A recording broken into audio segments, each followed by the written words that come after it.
Akashvani presents Morning News.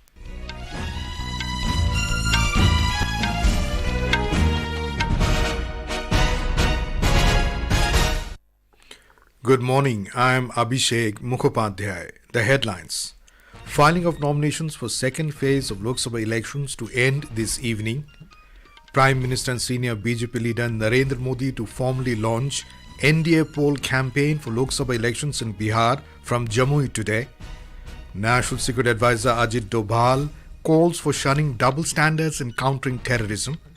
IMD predicts heatwave conditions over parts of East and Peninsular India to the next 4 days.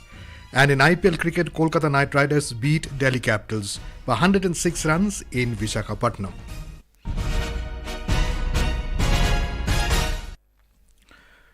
The filing of nominations for the second phase of the Lok Sabha elections will end today. The elections will be held in 88 Lok Sabha seats in 12 states and union territories, along with the remaining part of the Outer Manipur Lok Sabha constituency in this phase.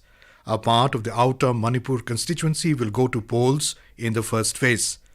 20 seats of Kerala, 14 seats of Karnataka, 13 seats of Rajasthan, 8 seats each of Uttar Pradesh and Maharashtra, 7 seats of Madhya Pradesh, 5 seats each in Assam and Bihar, 3 seats each of West Bengal and Chhattisgarh, and 1 seat each in Manipur, Tripura and Jammu and Kashmir will go to polls in the second phase.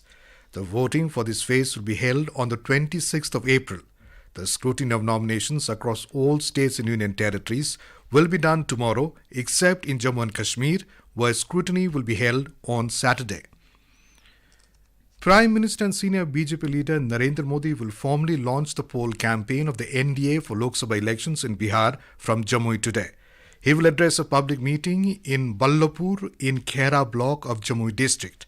This will be the first political meeting of Mr. Modi in Bihar after the announcement of seat sharing among NDA constituents. JDU President and Chief Minister Nitish Kumar, leaders of the BJP, Lok Janshakti Party Ram Vilas, former Chief Minister Jitan Ram Majhi's Hindustani Awam Morcha and Upendra Kushwaha-led Rashtriya Lok Morcha will also attend the meeting. Chirag Paswan-led Lok Janshakti Party, Ram Vilas is contesting Jamui seat consecutive third time. Polling will be held on the 19th of April in Jamui Lok Sabha segment along with Gaya, Aurangabad and Nevada under the first phase of Lok Sabha elections. BJP President JP Nadda will be on a 2-day visit to Uttarakhand beginning today to energize the party's electoral campaign and garner support from the electorates. On the first day of his visit, Mr. Nadda is scheduled to address meetings in support of BJP candidate at Pithoragarh in Almora constituency and at Vikasnagar in Tihiri seat. Voting will be held on April 19th in the first phase for all the 5 Lok Sabha seats of the state. A total of 83,37,914 voters of the state will decide the fate of 55 candidates contesting for 5 Lok Sabha seats of the state. Union Minister for Information and Broadcasting and senior BJP leader Anurag Singh Thakur is visiting Bangalore today. He will accompany Bangalore South constituency BJP candidate Tejasvi Surya while filing his nomination today. Tejasvi Surya is a sitting MP from this constituency and contesting from the seat for the second time.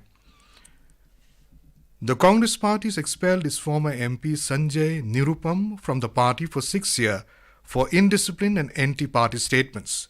In a press statement, Congress General Secretary K.C. Venugopal said the party president Mallikarjun Kharge has expelled Mr. Nirupam after taking note of the complaints of indiscipline and anti-party statements. In a series covering profiles of key constituencies across states and union territories to the Lok Sabha elections today, we bring a report on the Bastar Lok Sabha constituency of Chhattisgarh. The voting is scheduled to take place in the constituency to the first phase on the 19th of this month. Besides being predominantly tribal, this Lok Sabha constituency also grapples with the Maoist issue. We have a report from a Raipur correspondent.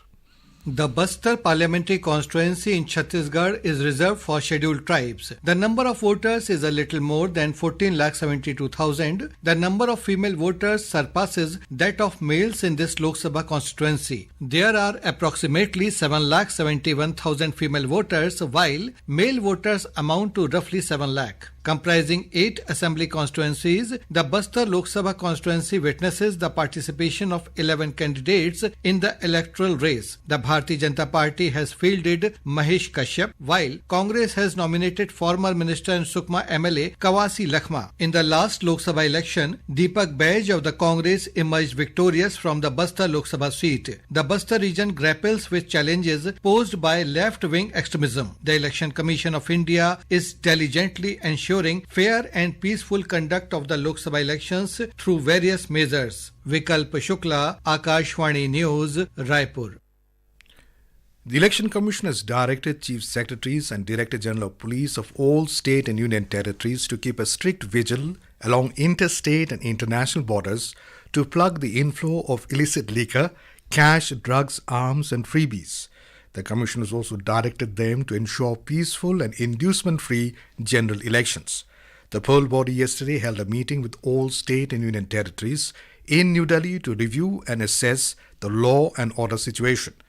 Speaking on the occasion, Chief Election Commissioner Rajiv Kumar called upon all stakeholders to work together seamlessly to uphold the integrity of the electoral process and ensure a level playing field.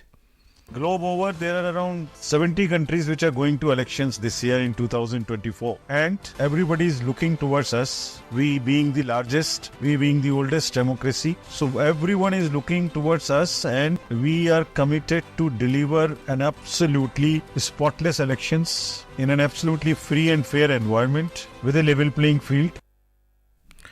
This is Akashvani giving you the news. For quick news updates around the clock, follow us on our Twitter handle at AIR News Alerts. Lok Nirnay 2024, a special program on the general elections, every evening at 7 and repeat broadcast at 9:30 p.m. on Akashvani Gold. Updates of election activities, insights from regions and constituencies, expert opinion and analysis. In the world's largest festival of democracy. Stay tuned to Lok Prasarak ke saath, Lok Nirnay 2024. Welcome back. You're listening to the morning news. National Security Advisor Ajit Doval has called for shunning double standards in combating the menace of terrorism. He said perpetrators of terrorism should be effectively and expeditiously dealt with, including those involved in cross-border terrorist activities. Mr. Doval was addressing a security conclave of Shanghai Cooperation Organization (SCO) in Astana, Kazakhstan yesterday. He underlined the need for holding accountable the sponsors, financiers and facilitators of terrorist activities. Mr. Doval also raised the issue of the continued threat posed by various terror groups in the SCO region, including those designated by the UN Security Council such as Lashkar-e-Taiba, Jaish-e-Mohammed, Al-Qaeda and its affiliates and ISIS. The National Security Advisor strongly condemned the barbaric terrorist attacks at Crocus City Hall in Moscow on the 22nd of last month. Chief of the Royal Australian Navy Vice Admiral Mark Hammond and Indian Navy Chief Admiral R. Hari Kumar held discussions in New Delhi yesterday on strengthening bilateral maritime cooperation, including increased operational engagements, training exchanges. During his 5-day visit, Mark Hammond will visit the Indian Navy's Southern Naval Command at Kochi and Western Naval Command at Mumbai. The Mumbai police arrested 9 Somali pirates yesterday who were forced to surrender by the Indian Navy recently for allegedly hijacking an Iranian fishing vessel, FV Al-Kambar. The foreign nationals were brought to Mumbai yesterday and were handed over to the police. After intense coercive tactical measures, the pirates on board hijacked FB were forced to surrender by the Indian Navy on Friday. President Draupadi Murmu will visit Mumbai today to dedicate CAR T-cell therapy to the nation at IIT Bombay. The CAR T-cell therapy is used to treat cancer patients. Here is a report. The CAR-T cell therapy product has been developed as a collaborative effort between IIT Bombay and Tata Memorial Centre. Designed and developed at IIT Bombay, the therapy has undergone integrative process development and manufacturing at ImmunoAct. Clinical investigations and translational studies were conducted by teams at the Tata Memorial Centre. The CAR-T cell therapy product is expected to save many lives at a much lower cost compared to the cost of such products available outside India. Prarthana, Akashvani News, Mumbai. The government has declared false and misleading media reports claiming significant hike in prices of medicines. The Union Health Ministry said these reports claim that more than 500 medicines will be affected by the increase in price. The ministry said there will be no change in prevailing ceiling prices for 782 medicines, while 54 medicines will have minuscule increase of 1 paise. The Ministry of Defence has rejected media reports that new Sainik schools are being allocated to institutions based on their political or ideological affiliations. The ministry has said that such insinuations are unfounded. The ministry said that the political or ideological affiliation or otherwise of the applicant institution does not influence the selection process. Outgoing President of Taiwan, Tsai Ing-wen, has expressed gratitude to Prime Minister Narendra Modi for his support as the island was hit by a massive 7.4 earthquake. In a social media post, he said that Mr. Modi's solidarity means a great deal to the people of Taiwan as they are working towards a swift recovery. President-elect Lai Ching-te also expressed his gratitude to the Prime Minister, saying Mr. Modi's support is a source of strength to the people of Taiwan. Earlier in a social media post, Mr. Modi expressed grief over the loss of lives due to the earthquake. At least 9 people were killed and more than 900 injured by a powerful earthquake measuring 7.4 on the Richter scale. India Meteorological Department IMD has forecast heatwave conditions over parts of east and peninsular India to the next 4 days. Details from our correspondent.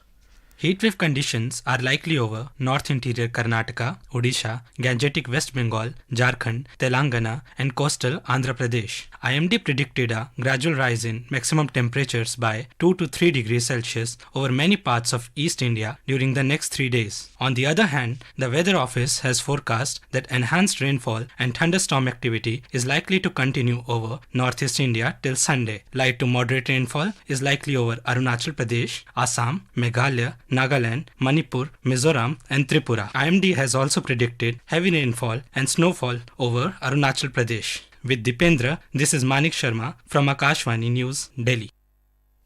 In IPL cricket, Kolkata Knight Riders defeated Delhi Capitals by 106 runs at the YS Rajasekhara Reddy Cricket Stadium in Visakhapatnam last evening.